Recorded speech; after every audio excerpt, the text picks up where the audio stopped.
Hey guys, welcome to Tutorial Guru. Today we'll be learning how to unblock people on Snapchat, and now let's dive right in.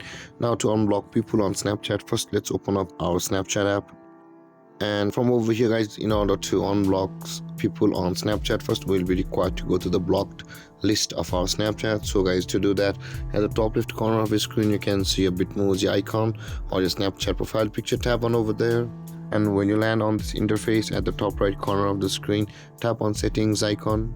Scroll down to the end of the list where you will be able to find the blocked users. Just above the saved login info, tap on blocked users, and over here all of your blocked people will be available. Now to unblock them, simply tap on the cross icon at the right side of that account, and you can say it says, are sure you want to unblock the Snapchatter? Tap on yes.